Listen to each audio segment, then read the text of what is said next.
Oh, hang on. Oh, hang on. Let me put on my leg warmers. There we go. Watch me go. You got to calm down, Democrats. You got to calm down. You can't freak out. You can't freak out at everything, AOC. You can't freak out at everything, Jasmine Crockett. Old man Schumer's just trying to do his job. You can't freak out. You got to calm down. It's a waste of time. It's a waste of time freaking out at everything. It's like a white guy asking out a Kardashian on a date. It's a waste of time. They only date black guys. I guess you got one of the Jenner girls now. She's dating girls. She's a lesbian now. She's dating the hot new ingenue actress, Timothée Chalamet. That's a guy?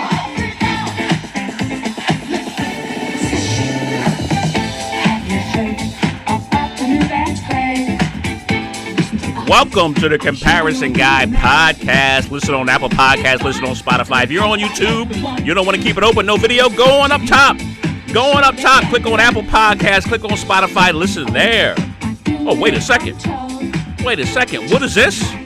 What am I seeing before my eyes? Do I have a guest in my studio/closet? Who is this? Ho, ho, ho. It's my father. It's my father back again to have a conversation. Now listen to me now. I appreciate you coming in the studio, not on the phone, so this must be important. But here are the guidelines. Here are the guidelines. I want to talk about the Democratic Party and what's going on in the Democratic Party. Nobody wants to hear your manifesto of grievances. You called me the other day complaining, whining about your Social Security. Nobody wants to hear that. I want to stick to what's going on, the power struggle within the Democratic Party. Do you agree to those guidelines? We'll see where we're going with this. I'm not agreeing to anything. What do you mean? You can't agree with everything you say. All right, I haven't even said anything. Let me ask you this. Let me start here. What did you think of Chuck Schumer's decision to go ahead and not endorse or sign on to or agree with the continuing resolution to continue funding the government, but to allow his party to vote on it so that there would not be a government shutdown? What did you think of his decision? I think you have to really be on the inside to really know what's going on. I'm hearing people who totally disagree with it and a few people who thought he got it right. So I'm not going to try to figure it out because I don't totally understand it. And I've heard it put so many different ways, pros and cons. And if it gives the Trump administration more power to do what they're doing, then that's a problem. If the shutdown would give him more power. But that's what Chuck Schumer said. That was Chuck Schumer's big concern. But what I think happened was this. For people who may not even be up on this, may not even understand what we're talking about. Can't assume everybody understands what we're talking about. I think most people who listen to this show do. But let's just make sure. There was a deadline to continue funding the government. There seems to always be a deadline to continue funding the government. It's like they fund the government every 12 hours. I don't know why that is, but that's how it is. So there was a deadline that was coming up this past Saturday to fund the government. When this whole discussion started, I think Chuck Schumer thought, and a lot of people thought, and the media thought, there would be Republicans who would not sign on to what Donald Trump wanted if it was going to be more spending. There would be Republican holdouts. Some of the people who are in the Republican Party, like a Marjorie Taylor Greene or I don't know, whoever's in that Freedom Caucus, the people who always seem to be a thorn in everybody's side, they wouldn't sign on to the funding. That's what Chuck Schumer thought. But Mike Johnson, he got them people in line. He got everybody in line. And when that happened, it put the onus on Chuck Schumer to either get his caucus in line or face a shutdown. And so the theory is, or I shouldn't say the theory, but the rationale is, if the government had shut down, Donald Trump would have had more power to make cuts. Put it this way. He would have had, through the Office of Management and Budget, he would have had the discretion for what was considered essential and what parts of the government were reopened and what got paid and what didn't get paid if the government shut down. With this continuing resolution, they made some changes where he has discretion on where money goes. It doesn't have to go to a particular department if he doesn't want it to go to a particular department. That was one of the things that the Democrats really didn't like. So that's it in a nutshell. Does that clear it up for you somewhat? Somewhat, but I don't know why anyone would think the Republicans would even for a second go against what Donald Trump wants. So I would have never thought a Republican would vote to keep the government open, or they would never go against Trump.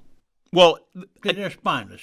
You occasionally have a handful, and it's only a handful of Republicans who consider themselves fiscal hawks and fiscal conservatives. Well, that went right out the window this time.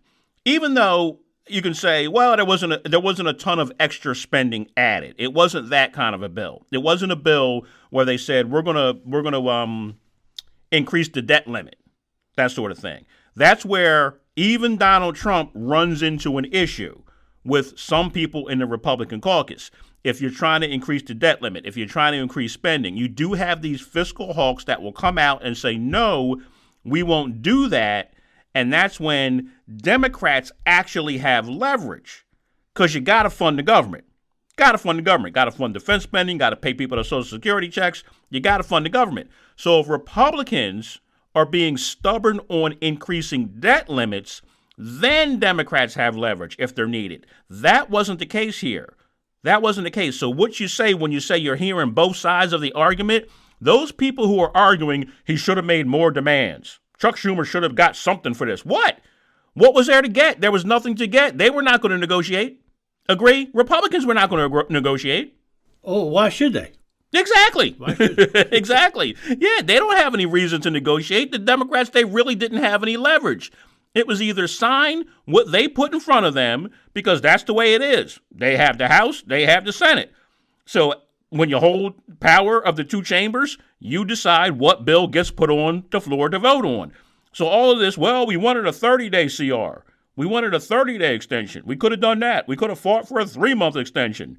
They wanted a 6-month extension. We could have got a 3-month extension. We should have fought for that. You can fight with it all you want. You can fight for it all you want. And I'm sure they did fight for it. I'm sure Chuck Schumer did fight for it. They said no. And so fight over. Fight over, move on, right? Yeah, I mean, if you're not going anywhere, there's nowhere to go, how long do you fight? How hard do you fight if you're at a dead end? And I guess Chuck Schumer thought there's nowhere to go with this but to keep the government going for right now. Because you know it's going to be another fight to get it funded again. When's it run out? September. So that's going to be another fight, because it's been a fight for years now. Every 6 months to get the government funded. So Democrats, they have to figure out what moves they need to make to get a little clout. Now you're talking. Now you've said something. It always takes you a little time to get going, but now you've said something. Democrats got to figure out. They got to figure out. Let's listen to this. I think there is a deep sense of outrage and betrayal. Just to see Senate Democrats even consider acquiescing to Elon Musk, I think it is a huge slap in the face. I think Senate Democrats have to sit down and take a look and decide whether or not Chuck Schumer is the one to lead in this moment. I think that he had two awful options, and this was the one that he chose. And I actually agree, a government shutdown never looks good on the party that seems to be the one that's asking for it. Mm-hmm. And the Dems had this option, and I don't see it as acquiescing. I don't see it as anything. Right now, we're watching as the big criticism, when we've spoken at this table about it multiple times, is Doge and Elon Musk. There are 24 cases in court right now questioning whether he has the authority to do that, whether it's constitutional. You shut the government down. You gave them legal permission for the executive branch to do whatever the hell he wants. Right now, with leaving it on Doge, you're taking the target off of their back, Trump and Elon Musk and putting it all on the Democrats. It's just, this was the only option. Can I tell you, I love you, but I don't buy that explanation from you or from Schumer, because they're already doing that. They're doing it illegally or legally. They don't care about what the courts is telling. I mean, but do you care? Do you care that one has a leg to stand on in the courts that says this is not constitutional? So that's what I really wanted people to hear. You hear AOC, you hear Jasmine Crockett. Oh, we're not happy. Schumer maybe needs to go. But the thing I really wanted people to hear is what it seems like everyone who had a problem with this is saying in response to, we had two bad options. Yeah, but they're already doing that. They're already doing that. And the key word that they are saying themselves that they don't seem to hear with their own ears is, yes, they are doing that. I've heard people say he is doing that, whether they're referring to Donald Trump or Elon Musk. They are doing it. He is doing it. And Sarah Haynes from The View was trying to explain to Anna Navarro from The View, yes, they are doing it. It's on their shoulders. If you shut the government down, now it appears it's on our shoulders. In other words, the Democratic Party, because we had the ability to avoid it. So don't take the blame off of them, your own words, off of them, and put it on us. But it goes in one ear and out the other for so many people, it seems right now in the Democratic Party. And as a result, there are people within the Democratic Party who would like Chuck Schumer to go because of this. They're calling for Chuck Schumer to be removed. What do you think of that?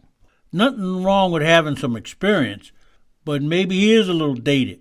But show me somebody who can take over as the leader. You don't kick him out with that. Having somebody to fill his shoes. We don't want to go backwards. Well, I would suggest to you that the people who are the most vocal about Chuck Schumer stepping aside or being removed would put the name Elizabeth Warren out there. They would put the name Bernie Sanders out there. Let's have them take over as minority leader in the Senate, because at least they'll fight. They'll fight Trump. That's what they'll say. What do you think of that? Well, if you're going to fight, you got to fight and get somewhere. I mean, just don't come out there making a whole bunch of noise. Bernie, I mean, he says a lot, but how far does it go? Elizabeth Warren, I can't think of anyone right off that would excite me as far as being the leader unless somebody comes out of nowhere. I'm not totally against Chuck Schumer continuing, but they need to go behind closed doors and get things straightened out between them instead of bickering back and forth on what he did and didn't do. Let's get together as a party and figure out what we should do instead of beating one another up. Well, that's the problem. And you said this, we were talking yesterday off air, and you said the Republicans stick together. That's one thing about the Republicans. Donald Trump, he said it. He told us. He kind of warned us. He kind of warned us when he first started running way back in 2015. He said, look, I can shoot somebody on Fifth Avenue and not lose any support. Well, now he can shoot somebody on Fifth Avenue, pull down his pants, and hang his naked butt over top of the person he just got shot, and he wouldn't lose any support from his party. And so Democrats got to take a cue from that and understand you cannot fight against a guy who has got an ironclad grasp on the Republican Party while the Democratic Party is spending all their time bickering back and forth. Well, no doubt that the Republicans are spineless. They'll say one thing in disagreement with Trump, but they'll vote with him. They're not going to vote against him. So I'm sure there are Republicans who know he is dead wrong on some of these things he's doing, but they will not vote against him. They're afraid of Donald Trump, no doubt about it. They don't want to get on his bad side. Well, of course, I don't doubt that in order to get people in line on this continuing resolution vote, that maybe Mike Johnson had to twist some arms. I don't doubt that. I don't doubt that he didn't go to them and say, hey, listen, you don't want to be on the wrong side of Donald Trump come your reelection. You don't want to get primaried by an opponent that Donald Trump is endorsing. So we just want to make sure we can count on your vote on this continuing resolution, right? I don't doubt that happened. And it's effective. It's effective in the Republican Party. It does not seem to be effective in the Democratic Party because there are certain Democrats who don't seem to care about the rest of the party. And I'll just say that. I'll put it out there. I don't see that Bernie cares about the rest of the party. I don't see that Alexandria haters going to hate Ocasio-Cortez cares about the rest of the party. I don't see that the new shiny object that Democrats are clamoring for, Jasmine Crockett, cares about the rest of the party. Because when they go out there and they're calling for Chuck Schumer's head, you know who's clapping the loudest for that? Republicans. They love it. The Republicans love to see dissension within the party. So like you said, you got a problem with it? Take it behind closed doors at least. Take it behind closed doors and sort it out. But don't air your dirty laundry for the whole country to see and show the whole country that the Democratic Party is in the middle of a civil war right now. That's just stupid to me. Oh, yeah, the Republicans, they love what's going on with the Democratic Party right now. But they need to start to demand that Congress starts to work for the American people instead of working against one another in Congress. Congress just stinks right now on both sides. You got a problem with Donald Trump. Are we making America great again right now? Yes. You got a problem with America. You got a problem with Donald Trump. That's fine. My issue is it does you or I no good. It's kind of a waste of time. And a lot of people are wasting this time to argue about MAGA or about Donald Trump because we're not voting for MAGA or Donald Trump. You or I. You as a misinformed, silly socialist, me as a well-informed independent. We're not voting in Republican elections. We're not registered Republicans. At least I'm not. I don't know. I'm not voting in Republican primaries. So for us to sit and argue about and talk about what's so crazy about MAGA and so crazy about Donald Trump and the Republicans nowadays, okay, we can discuss it, but it's not getting us anywhere.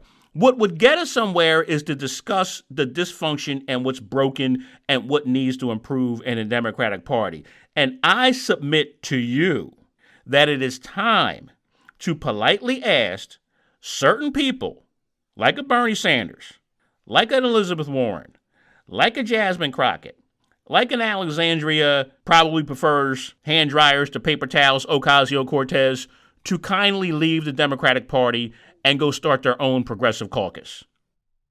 What do you think of that? I don't necessarily agree with that. Of course you don't. You know, what do you say? The problem with the Democratic Party right now, they don't know how to go at Donald Trump. He holds the cards. The Supreme Court screwed up when they gave him...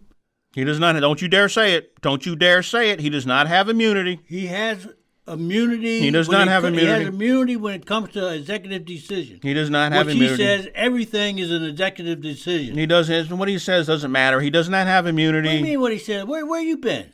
I've been sitting right here. I've been sitting right here. It doesn't matter what he says. There are still courts. He said he can shut down USAID. Apparently not. The court just ruled, no, you can't. Open it back up and put those people back to work. Has he done it yet? I don't know. No, he has not. Did the judge order the planes turned around and don't send the people? We didn't know where those people went. You know? We didn't know where those. You're talking about the El Salvador. He is telling a judge went against him the other day. He wants to impeach him. Don't go through the appellate process of somebody you agree with. Just kick him out. He praised Judge Eileen Cannon the other day because she was on his side during the Jack Smith investigation. Oh, that's the one that that case never even made it in. Oh, yeah, okay. She made sure that he praised her to the high heavens.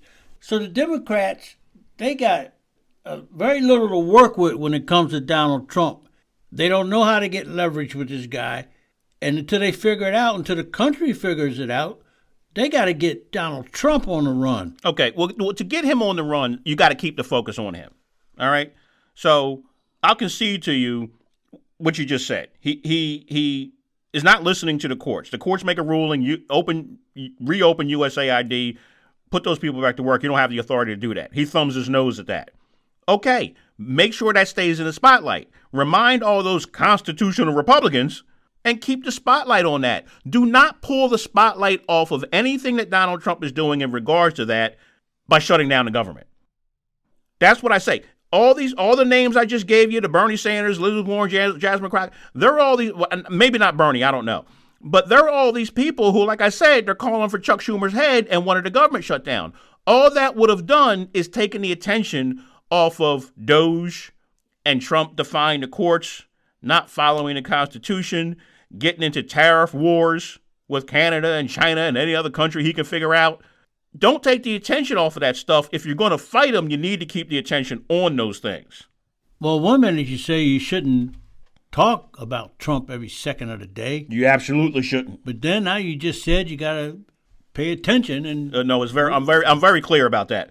I'm very clear. Don't talk about Donald Trump making Canada the 51st state. There are things that it should be obvious. It should be painfully obvious to people after 10 years when Donald Trump is making just saying silly things for the sake of saying silly things. You cannot spend time talking about Donald Trump said he wants to make Canada the 51st state, as I've heard a million people in left-leaning media just talk about over and over and over, to the point to where I had to play a clip of one of the people running to be Canada's prime minister saying, "We will not become the 51st state of America," as if she had to declare that. I mean, I played clips of the people in conservative media sitting back laughing at how people in left-leaning media follow Donald Trump down every one of these rabbit holes. And so it should be obvious to us at this point what is effective, what will work against him, what's hurting him, and what's silly nonsense that you just have to avoid and not discuss. And so when we see the stories of, the agencies and what they do and the people who are hurt, losing their jobs, that's an effective story. When he asked the fool in the Oval Office was Zelensky, to the point to where even my Trump supporting friends go, that wasn't right. That's a story. When even my Trump supporting friends come to me and say, "Hey, did you see those two people that ICE rounded up? Those were good people. They weren't doing anything wrong." That's a story. Keep the focus on those things. When you start going off into silly nonsense, or you start with the circular firing squad and fighting one another, that becomes the story. Well, I tell you what, when you were, what you call him, a narcissistic? No, he is a pathological narcissist. Yeah, you don't just not pay attention to everything he says because he's a nut. When he says, "I'm going to call the Gulf of Mexico the Gulf of America," I say, yeah, right. You can't up and change the name without going through Congress or whatever to make it legal. So yesterday I'm watching the capsule come back from space, and when it landed in the water, the capsule touched down in the Gulf of America. Thank you, Elon. Yeah. So I didn't think that was a big deal, or that was just a fly-by-night dumb conversation Trump was having. But that's what people are calling it now, the Gulf of America. I like it. it. Gulf of America. Thank you, Elon, for bringing home those astronauts that Joe Biden abandoned in space, number one. Number two, yeah, Gulf of America. Okay, whatever. Again, so something else he got away with. So what else he's just going to change? Donald Trump is, I said it, so be it. Yes. He's a wannabe king and dictator. So keep not paying attention to the little things. No. And they sneak up on you. No, the President whoever will come in 2028 and change the Gulf of America back to the Gulf of Mexico. Or, much more likely, Democratic President whoever will come in 2028 and leave the Gulf of America to Gulf of America. That's if we can get Trump out of here in 2028. Come on. Now you're going to tell me he's not going to leave? You're the same guy who told me Trump can't do nothing because he's got all kind of guardrails. Oh, you're going to bring that up? Oh, several times. Hey, look, Trump I admit. He has guardrails. I admit when I make mistakes. There's guardrails. I said, no, you'll never know. I didn't say there was guardrails. I said I expect that the guardrails will be that the Republican Party can only go so far with him. And they haven't reached that point yet.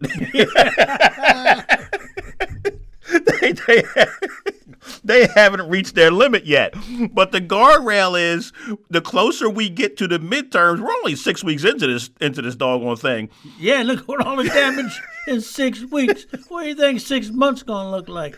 All I'm saying is we're only 6 weeks into this. It hasn't gotten to the point to where Republicans want to stand up and talk too loud. They don't need that attention placed on them. So they're not going to fight back against what he's doing if it's not necessarily affecting them in a negative way.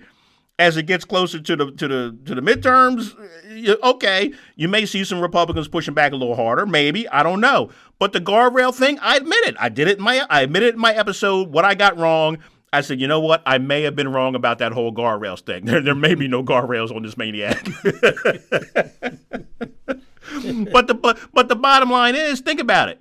Think about it really. The bottom line is we've gotten to the point now where the end all be all, the question that will matter more than any other question, anything going on right now is, are you better off now than you were 2 years ago?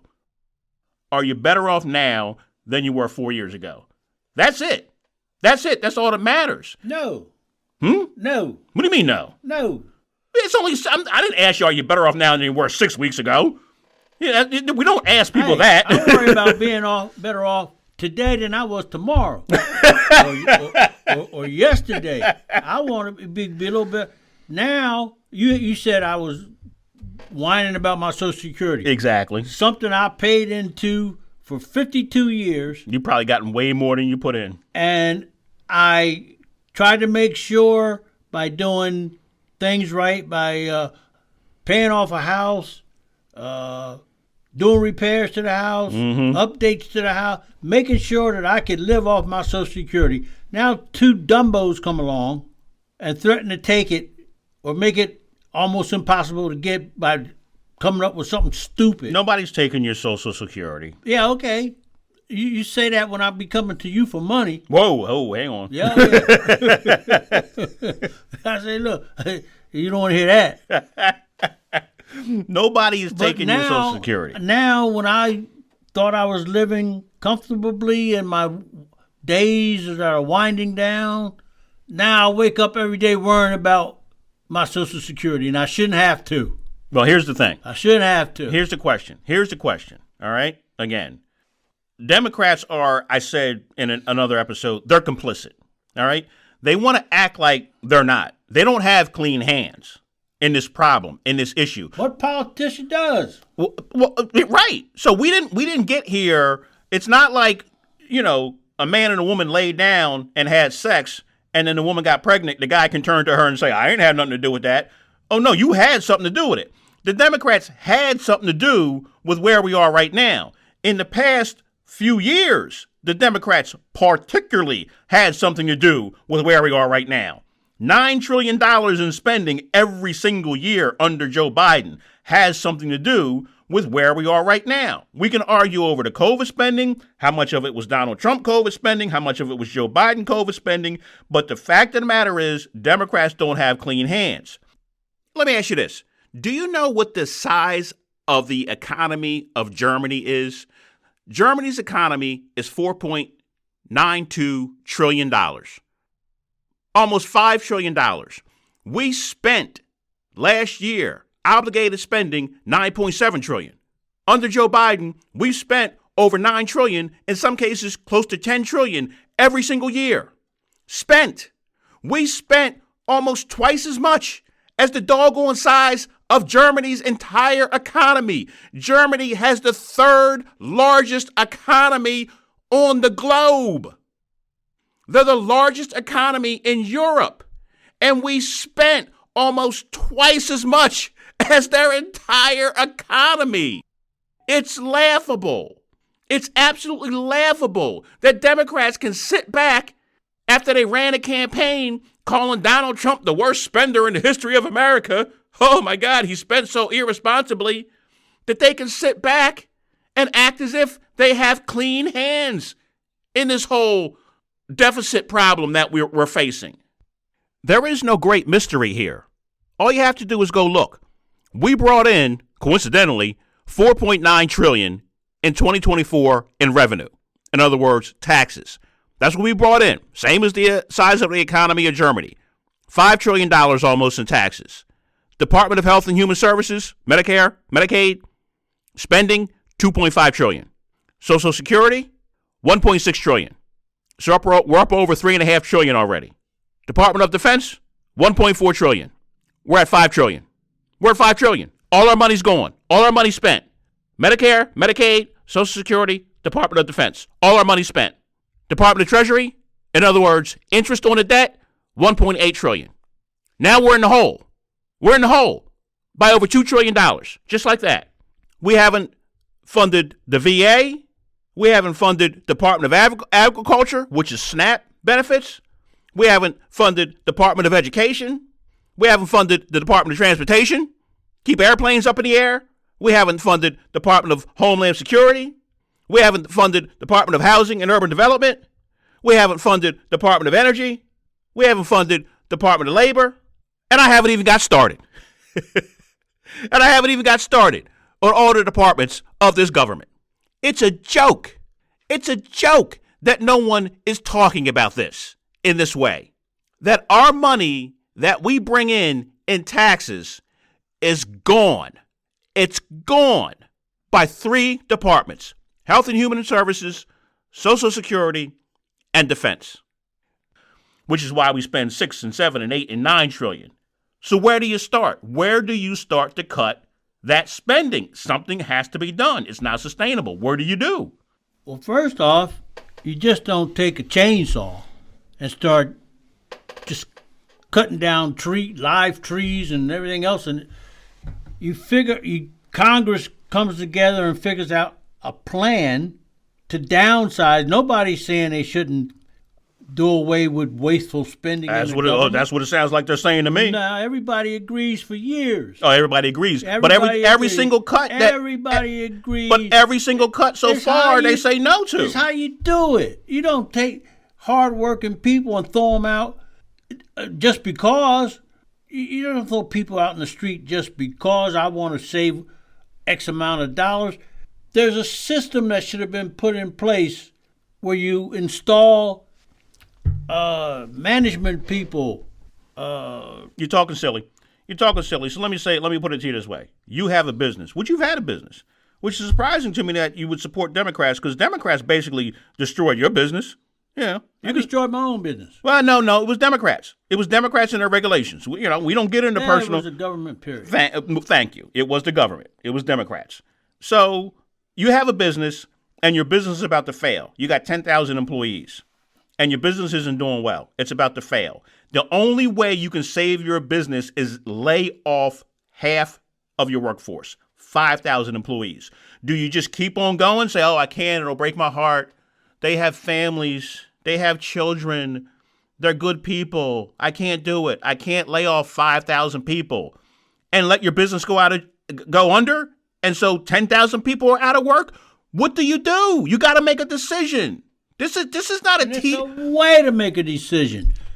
There's a way to be done. You go and evaluate what's going on, where there's wasteful spending, who has to go, who you can keep. You just don't just throw people out in the street with no reason. So they're not operating like they have some sense. They're operating like fools. Well, they're operating like they're because they don't know what they're doing. That's how no, they know exactly what they're doing. They don't have a clue they what know they're they doing. know exactly what they're doing. No. They're operating like business people. No. They're operating like business people. When you call a business consultant in, or you call some efficiency person in, and you say, I need you to turn this around for me. I'm going to be broke in a month. I need you to fix all my problems in a month. So why didn't they just close down half of USAID? Why did they just close the whole thing down? Because we can't afford it. We cannot afford it. I want to live in this fantasy land too. I want to live in this fantasy land that Democrats seem to think exists, where we can afford all the spending that we're doing right now, and even add additional spending by sending everybody to college for 2 years, by giving everybody paid family leave, by giving everybody $25,000 to buy a new house like Kamala Harris ran on, by giving people $50,000 to start a new business like Kamala Harris ran on, by bringing back the child care tax credit that cut poverty in half. A great program. Great that poverty was cut in half. Let's bring it back. Okay, sure, more spending. Let's continue to cut hundreds of billions of dollars in student debt because we want to pander to that group because we need their votes, the Democrats say. Let's keep on doing all this. We're going to pay for it all by taxing the rich. Don't you worry. Don't you worry. It's all going to be paid for. It's nonsense. It's unrealistic. It's fantasy land. That's why we couldn't just cut half of USAID. That's why when Democrats say, oh, my goodness, this program, it was doing so much good in the world. It was preventing the spread of diseases in Africa. It was giving people clean water to drink. It was giving goodwill. It was helping us fight terrorism. I won't argue any of that. The problem is we can't afford it. We can't afford it. If China or Russia, they want to step in and they want to fill that void, go ahead, fill the void. We can't afford it. If you want to afford it, if you want to keep that program, you tell me how and where we cut other places. But don't tell me we can do everything. Don't try and float that fantasy past me because it ain't going to work. We can't do it. This country has always been the leader, the big brother, because of programs like that. You see, you had countries looking at us favorably. Now they look at us, they thumb in the nose as just good. Thumb your nose. You see, France wants the Statue of Liberty back. You see that? Did you see that? Some politician over there in France give us the Statue of Liberty back because clearly you don't, you don't subscribe to taking in immigrants anymore or whatever it was that he said. Come get it. I dare you to come get the Statue of Liberty and then give us back that beach. Give us back that doggone Omaha beach. How many times we have to kick the Nazis out of your country? You got a lot of nerve, France. You got a lot of nerve. Don't get on our bad side like Canada. Don't do it. Don't do it. That's exactly. Look at all the American soldiers that died for democracy and the Constitution, all these wars. Stupo wants to come along and do away with What democracy. Did you call him? Stupo. Wants to do away with our democracy, our laws, our Constitution. So you want to talk give back Omaha Beach? Yeah, soldiers died throughout all these wars to keep us free. So what, we kicking more dirt on their graves? You know how he feels about military soldiers. It's stupid for going over there to fight because he would. He didn't say that. He did. So. He didn't say that. He called John McCain names. He did say that. Yeah. So, and he can get all wound up talking about this guy. He's hard to look at and even harder to listen to. What do you think? Are you referring to Dear Leader Trump? Dear Leader Trump. He's hard to look at. And he's even harder to listen to, I'll tell you that. Well, if you start listening to him lately, I'm afraid he's making a little bit too much sense. When? Where'd you hear that at? I'm fixing to tell you. I don't know the last time I heard an American politician look the American people in the face and say, "You're going to feel a little pain from this. This is going to hurt a little bit. What I'm about to do." No politician wants to do that anymore. Zero. None. They don't do it.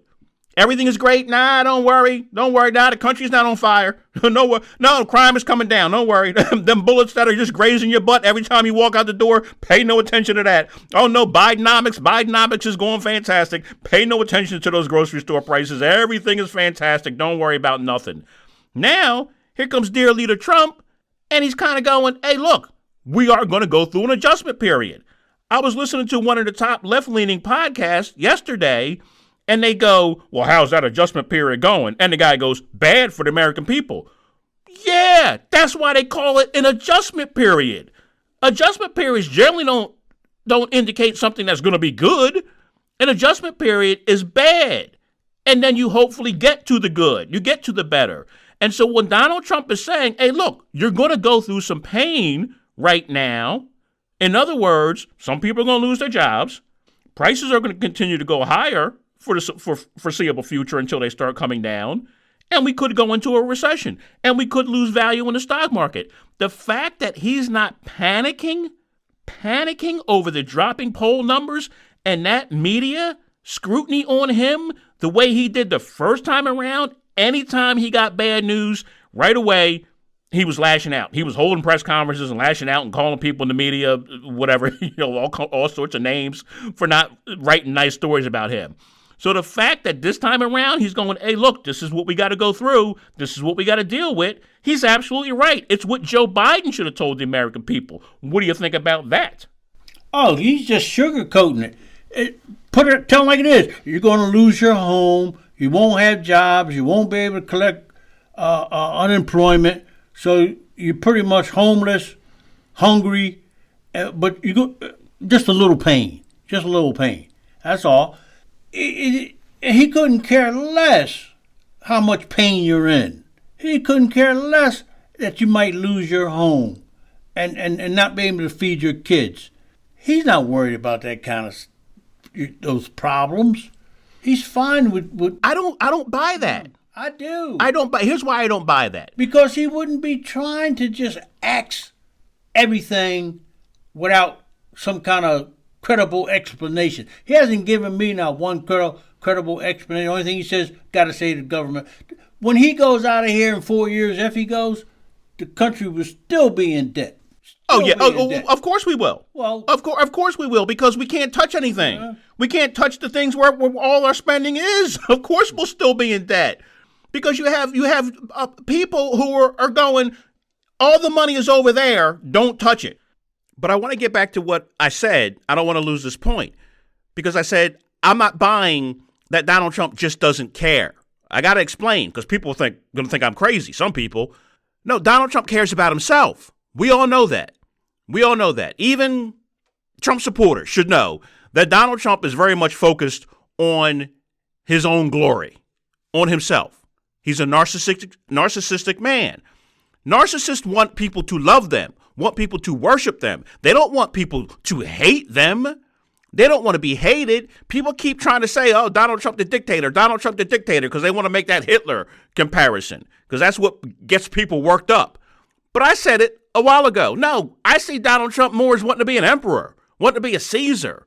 He wants to lay back, have somebody feed him grapes and fan him and take all the glory, take all the worship.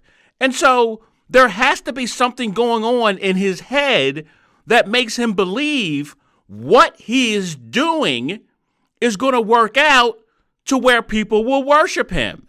Now, the people who started out hating him, if they end up hating him, he doesn't care. He could care less about the people who hate him. He doesn't care anything about them. And to be perfectly honest, there are a lot of people out in the country who see certain federal agencies, federal workers, as people who just show up to take a check and don't really do anything. And so once again, he doesn't care about those people because they're part of the problem. They just go, they work for the federal government, they don't really do anything, they sit back, but they collect money, and that's why the federal government never can get anything done, because of the people who work in the federal government. That's what they think. That's not what I think about every single federal worker or about our federal government. I think our federal government does amazing things that we take for granted, but not everybody thinks that. And so I honestly, truly believe and think that no, it's not that he's doing what he's doing because he doesn't care and he wants to see the whole country decimated. That would be completely contrary to what his personality disorder tells me, that he wants to see the whole country that he's president of be decimated. No, he wants to be worshiped for the miraculous state of greatness he's going to leave this country in. And so doing what's going to result in the opposite of that just doesn't make logical sense. Now, you can say, well, that's a stupid idea what he's doing, and that ain't going to work with these tariffs and with Doge. That ain't going to work.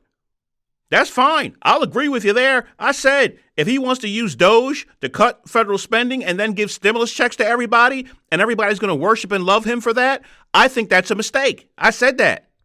And when he walked into office, I guarantee you, he sat his big butt down in that chair and he said, I want to send everybody a stimulus check.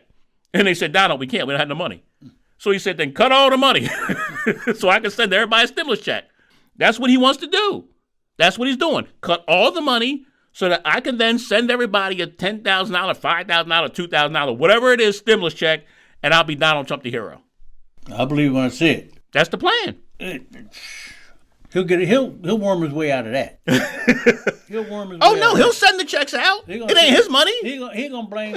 I could have did it if Joe Biden hadn't got elected. No, he'll absolutely do it. He will. It's not his money. He absolutely will send out the stimulus checks. That's the plan.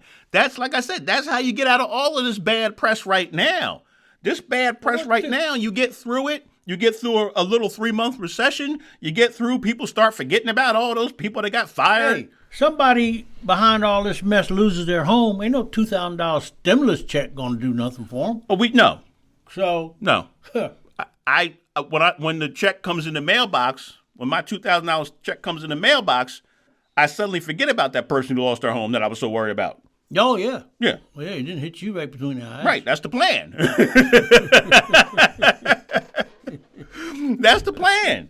I suddenly forget about all those poor people on Social Security wondering where their check is, looking out the window for the mailman. Once the money comes in for me, I go, this Donald Trump guy, he's pretty good. So you can be bought for a couple grand. Oh, less than that. Less than that. You take me to dinner probably, and I'll sign on to pretty much anything. That's horrible. Okay, comparison group, I'm going to end it right there. Dad and I spoke for another probably 30 minutes or so. We talked about the Democratic strategy going forward, who could be the new face of the Democratic Party. We talked about racism and sexism in the country. I asked Dad to give Biden a grade on his presidency, which of course he said something silly. But I'll end it here because who wants to listen to us for over an hour? And I will put up the rest of the conversation as a bonus part 2. Thank you so much for listening to part 1. I hope you'll come back to listen to part 2. And I'll also hope that you will go search the Comparison Guy podcast on Apple Podcast, on Spotify, on YouTube, anywhere you get podcasts. Follow the show, share the show, and rate the show. Thanks so much.